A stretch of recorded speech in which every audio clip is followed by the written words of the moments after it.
মক্কা থেকে প্রায় ৩ দিনের পথ দূরে একটি ছোট্ট জনপদ। সেখানে বাস করতেন হামিদ ইবনে আবদুল্লাহ নামের এক বয়স্ক ব্যবসায়ী। তার একমাত্র ছেলে সালেহ, বয়স ৩৫ বছর। স্ত্রী পরিবার নিয়ে সুখে শান্তিতে থাকলেও সালেহ কখনো বাবাকে একা রাখেননি।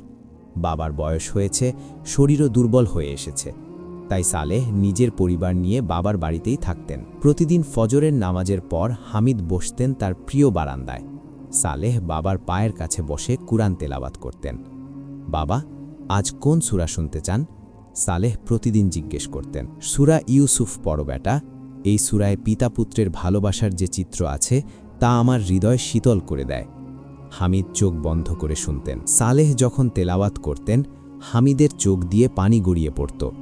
হজরত ইয়াকুব আলাইহিসসালামের ছেলে ইউসুফ আলাইহিসসালামের জন্যে যে ভালোবাসা তা তিনি নিজের ছেলের মধ্যে দেখতে পেতেন। সালেহ শুধু কুরআন পড়েই ক্ষান্ত হতেন না, বাবার সাথে ব্যবসার পরামর্শ করতেন, জীবনের বিভিন্ন বিষয়ে মতামত নিতেন।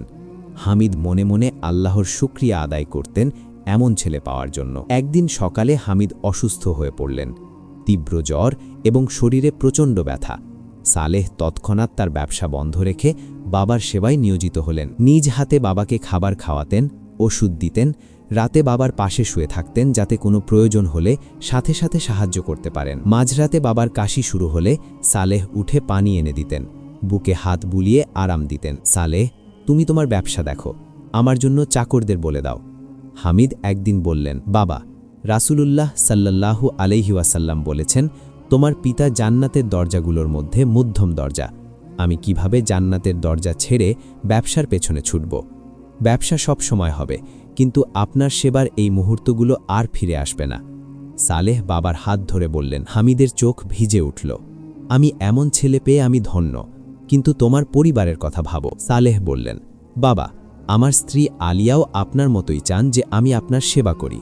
সে বলেছে, যে স্বামী তার বাবার সেবা করে না সে স্ত্রীরও যত্ন নিতে জানে না। তাই আপনি চিন্তা করবেন না। ৩ সপ্তাহ সালেহ দিনরাত বাবার সেবা করলেন। নিজে ঠিকমতো খেলেন না, ঘুমালেন না, কিন্তু বাবার কোনো কষ্ট হতে দিলেন না। প্রতিদিন 5 ওয়াক্ত নামাজে বাবার জন্য দোয়া করতেন। তাহাজ্জুদে উঠে আল্লাহর কাছে কান্নাকাটি করতেন বাবার সুস্থতার জন্য। অবশেষে আল্লাহর রহমতে হামিদ সুস্থ হয়ে উঠলেন। সুস্থ হবার পর হামিদ সালেহকে ডেকে বললেন, বেটা, তুমি আমার জন্য যা করেছ তা আমি কখনো ভুলব না, কিন্তু এখন আমি তোমার উপর একটা দায়িত্ব দিতে চাই। বলুন।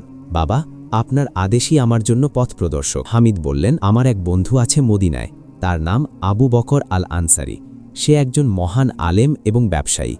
বহু বছর হলো তার সাথে দেখা হয়নি। আমি চাই তুমি তার কাছে যাও এবং আমার পক্ষ থেকে তাকে সালাম দিয়ে আসো। সাথে আমার একটি চিঠিও নিয়ে যাবে। বাবা, কিন্তু আপনাকে রেখে আমি কিভাবে যাব? এতদিন থাকতে হবে পথে। হামিদ দৃঢ়ভাবে বললেন, তোমার স্ত্রী আছে, চাকর আছে, আমার দেখাশোনা হবে, আর এটা আমার আদেশ। পিতার আদেশ মানাও তো সন্তানের দায়িত্ব। সালেহ বাবার আদেশ মানলেন, তবে যাবার আগে স্ত্রীকে বিস্তারিত নির্দেশনা দিলেন। আলিয়া, বাবার প্রতিটি প্রয়োজনের দিকে খেয়াল রেখো। তার খাবারের সময়, ওষুধের সময়, নামাজের সময় সব কিছুতে সাহায্য করবে। প্রতিদিন তাকে সূরা ইউসুফ পড়ে শোনাবে। আপনি নিশ্চিন্তে যান, আমি আমার পিতার মতোই তার সেবা করব। আলিয়া আশ্বস্ত করলেন। সালেহ মদিনার পথে রওনা হলেন। পথে প্রতিটি নামাজে বাবার জন্য দোয়া করতেন। রাতে যখন তারাদের দিকে তাকাতেন, বাবার মুখ মনে পড়ত। 3 দিনের কষ্টকর সফরের পর মদিনায় পৌঁছে আবু বকর আল আনসারিকে খুঁজে বের করলেন। তিনি সত্যিই একজন মহান ব্যক্তি, লম্বা সাদা দাড়ি, মুখে শান্তির আভা। আসসালামু আলাইকুম, আমি সালেহ ইবনে হামিদ। আমার বাবা আপনাকে সালাম দিয়েছেন এবং এই চিঠি পাঠিয়েছেন। সালেহ চিঠিটি দিলেন। আবু বকর চিঠি পড়লেন। পড়তে পড়তে তার চোখ ভিজে উঠল। তিনি সালেহের দিকে তাকিয়ে হাসলেন। মাশাআল্লাহ, হামিদ সত্যি একজন মহান মানুষ। তুমি জানো এই চিঠিতে কি লেখা আছে? না, বাবা চিঠি বন্ধ করে দিয়েছিলেন। আবু বকর বললেন, তোমার বাবা লিখেছেন, হে আমার বন্ধু, আমি আমার ছেলে সালেহকে তোমার কাছে পাঠিয়েছি পরীক্ষা করার জন্য। আমি ভালো আছি, আমার কোনো প্রয়োজন নেই, কিন্তু আমি দেখতে চেয়েছিলাম যে সে পিতার আদেশ কতটা মান্য করে। সে অসুস্থ অবস্থায় আমার সেবা করেছে, কিন্তু সুস্থ অবস্থায় আমার আদেশ মানতে সে রাজি আছে কিনা তাই পরীক্ষা। যদি সে তোমার কাছে পৌঁছে থাকে তাহলে বুঝব সে সত্যিকারের পুত্র। আবু বকর পড়ে শোনালেন। সালেহ অবাক হলেন। বাবা, আমাকে পরীক্ষা করলেন? হ্যাঁ, এবং তুমি সেই পরীক্ষায় উত্তীর্ণ হয়েছ। তোমার বাবা আরও লিখেছেন যে তিনি তোমাকে এখানে পাঠিয়েছেন যাতে তুমি আমার কাছ থেকে কিছু শিখতে পারো। তিনি চেয়েছেন তুমি 1 মাস এখানে থাকো এবং কুরআন ও হাদিসের গভীর জ্ঞান অর্জন করো। কিন্তু সালেহ মুশকিলে পড়লেন। শেখ, আমি 1 মাস এখানে কিভাবে থাকব? আমার বাবা বৃদ্ধ, তাকে আমার প্রয়োজন। আবু বকর প্রশ্ন করলেন, তোমার বাবা তোমাকে এই আদেশ দিয়েছেন, পিতার আদেশ মানাও তো তার সেবা। তুমি যদি তার ইচ্ছার বিরুদ্ধে চলো তাহলে কি তা সেবা হবে? সালেহ রাতভর চিন্তা করলেন। মনের মধ্যে দ্বন্দ্ব চলছিল, বাবাকে ছেড়ে থাকা নাকি বাবার আদেশ মানা। ফজরের নামাজে দীর্ঘ সেজদায় আল্লাহর কাছে পথ প্রদর্শন চাইলেন। নামাজ শেষে তার মনে প্রশ্ন হল, পিতার সেবা কি শুধু তার পাশে থাকা নাকি তার ইচ্ছা পূরণ করাও তার সেবা? উত্তর পেয়ে গেলেন। তিনি রাজি হলেন এবং 1 মাস আবু বকরের কাছে থাকলেন। এই সময়ে তিনি কুরআনের তাফসির, হাদিসের ব্যাখ্যা এবং পিতামাতার প্রতি সন্তানের দায়িত্ব সম্পর্কে গভীর জ্ঞান অর্জন করলেন। প্রতিদিন শেখ আবু বকর তাকে বিভিন্ন হাদিস শেখাতেন।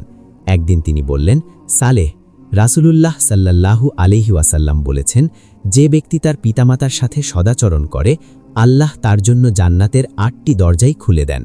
সে যে দরজা দিয়ে ইচ্ছা প্রবেশ করতে পারবে। তুমি তোমার বাবার সেবা করে এই সৌভাগ্য অর্জন করছো। আরেকদিন শেখ বললেন, তুমি জানো, একবার এক ব্যক্তি নবীজির কাছে এসে জিহাদে যাওয়ার অনুমতি চাইলেন। নবীজি জিজ্ঞেস করলেন, তোমার বাবা মা কি জীবিত? লোকটি বলল, হ্যাঁ। নবীজি বললেন, তাহলে তাদের সেবা করাই তোমার জিহাদ। দেখো, জিহাদের চেয়েও বড় ইবাদত হলো পিতামাতার সেবা। সালেহ প্রতিদিন নতুন কিছু শিখতেন এবং আরও বুঝতে পারতেন যে তার বাবা কেন তাকে এখানে পাঠিয়েছেন। শেখ তাকে একদিন বললেন, তুমি জানো তোমার বাবা তোমাকে এখানে কেন পাঠিয়েছেন? জ্ঞান অর্জনের জন্য। শুধু তাই নয়, তিনি চেয়েছেন তুমি বোঝো যে পিতার সেবা শুধু শারীরিক সেবা নয়, তার আদেশ মানা, তার ইচ্ছার সম্মান করা এবং তার স্বপ্ন পূরণ করাও সেবার অংশ। তোমার বাবা চেয়েছিলেন তুমি একজন জ্ঞানী মানুষ হও, তাই তিনি তোমাকে এখানে পাঠিয়েছেন। তুমি যদি তার অসুস্থতায় সেবা করো কিন্তু তার স্বপ্নগুলো পূরণ না করো তাহলে তা অসম্পূর্ণ সেবা। শেখের কথায় সালেহ গভীরভাবে উপলব্ধি করলেন পিতার সেবার প্রকৃত অর্থ। 1 মাস পর সালেহ ফিরে এলেন। বাড়িতে পৌঁছেই বাবার পায়ে হাত দিয়ে সালাম করলেন। হামিদ ছেলেকে বুকে জড়িয়ে করলেন। কেমন ছিলে বেটা? সালেহ জিজ্ঞেস করলেন। বাবা, আপনি আমাকে পরীক্ষা করেছেন? হামিদ বললেন, হ্যাঁ বেটা, আমি দেখতে চেয়েছিলাম যে তুমি শুধু আবেগে আমার সেবা করো নাকি আমার প্রতিটি আদেশ এবং ইচ্ছাকে সম্মান করো। আর তুমি প্রমাণ করেছো যে তুমি একজন প্রকৃত পুত্র। সালেহ বললেন, বাবা, শেখ আবু বকর আমাকে অনেক কিছু শেখালেন। তিনি বললেন, রাসূলুল্লাহ সাল্লাল্লাহু আলাইহি ওয়াসাল্লাম বলেছেন, সন্তান পিতার ঋণ পরিশোধ করতে পারে না। আমি বুঝেছি যে আপনার সেবা শুধু খাবার খাওয়ানো বা ওষুধ দেওয়া নয়, বরং আপনার প্রতিটি ইচ্ছা এবং স্বপ্ন পূরণ করাও আমার দায়িত্ব। হামিদ চোখ মুছলেন। এই জন্যই আমি তোমাকে পাঠিয়েছিলাম।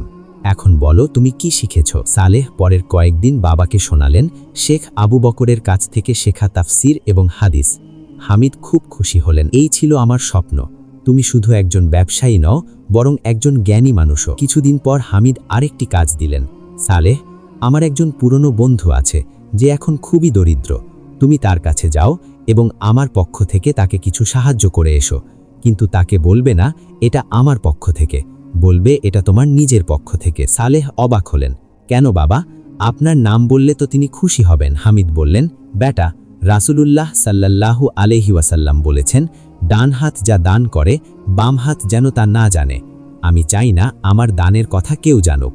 আর তুমি যদি আমার নামে দান করো তাহলে সেটা আমার সেবা হবে না, বরং আমার অহংকার বৃদ্ধি করবে। সালেহ আবারও বুঝলেন বাবা তাকে শিক্ষা দিচ্ছেন। তিনি বাবার আদেশ মানলেন এবং সেই দরিদ্র ব্যক্তিকে গোপনে সাহায্য করে এলেন। ফিরে এসে দেখলেন বাবা খুব খুশি। হামিদ বললেন, বেটা, আমি তোমাকে এই কাজ দিয়েছিলাম কারণ রাসূলুল্লাহ সাল্লাল্লাহু আলাইহি ওয়াসাল্লাম বলেছেন, পিতার বন্ধুদের সাথে সদ্ব্যবহার করাও পিতার সেবার অংশ। তুমি শুধু আমার সেবা করছো না, আমার প্রিয়জনদেরও সম্মান করছো। এটাই প্রকৃত সেবা। এভাবে বছরগুলো কেটে গেল। সালেহ প্রতিদিন নতুন কিছু শিখতেন বাবার কাছ থেকে, আর বাবাও প্রতিদিন সন্তুষ্ট হতেন ছেলের আচরণে। একদিন ফজরের নামাজের পর হামিদ বললেন, সালেহ, আজ আমি তোমাকে আমার জীবনের সবচেয়ে বড় শিক্ষা দেব। বলুন বাবা, তুমি আমার সেবা করেছ, আমার আদেশ মেনেছ, আমার স্বপ্ন পূরণ করেছ, কিন্তু সবচেয়ে বড় কথা হলো তুমি এসব করেছ আল্লাহর সন্তুষ্টির জন্য, আমার খুশির জন্য নয়। আর এটাই হলো প্রকৃত সেবা। রাসূলুল্লাহ সাল্লাল্লাহু আলাইহি ওয়াসাল্লাম বলেছেন, আল্লাহর সন্তুষ্টি পিতার সন্তুষ্টিতে এবং আল্লাহর অসন্তুষ্টি পিতার অসন্তুষ্টিতে। তুমি আল্লাহর সন্তুষ্টির জন্য আমার সেবা করেছ, তাই আল্লাহ তোমাকে পুরস্কৃত করবেন। সালেহ বাবার পায়ে মাথা রাখলেন। বাবা, আপনার দোয়া যেন আমার সাথে থাকে। তুমি আমার গর্ব সালেহ। আল্লাহ তোমাকে দীর্ঘ জীবন দিন এবং তোমার পরিবারকেও এই শিক্ষায় গড়ে তোলার তাওফিক দিন। মনে রেখো, একজন সন্তান যখন তার পিতার সেবা করে, সে শুধু দুনিয়াতে নয়, আখিরাতেও সফল হয়, কারণ জান্নাত পিতার পায়ের নিচেও আছে। বাবা ও ছেলের এই ভালোবাসা শুধু একটি সম্পর্ক ছিল না, ছিল আল্লাহর পথে একটি যাত্রা, যেখানে সন্তান শিখল সেবা আর পিতা শিখালেন ভালোবাসা। সালেহ বুঝলেন যে পিতার সেবা শুধু দায়িত্ব নয়, বরং জান্নাতের চাবি। এভাবেই ইসলামের আলোয় পরিবার হয়ে ওঠে জান্নাতের বাগান, যেখানে ভালোবাসা ও সম্মান পরস্পরকে আলোকিত করে। ভিডিওটি যদি ভালো লাগে তাহলে অবশ্যই ভিডিওটিতে একটি লাইক দেবেন এবং এই ধরনের গল্পগুলো আরও দেখতে চাইলে আমাদের চ্যানেলটি সাবস্ক্রাইব করুন। আর আপনাদের অসংখ্য ধন্যবাদ আমাদের সঙ্গে থাকার জন্য।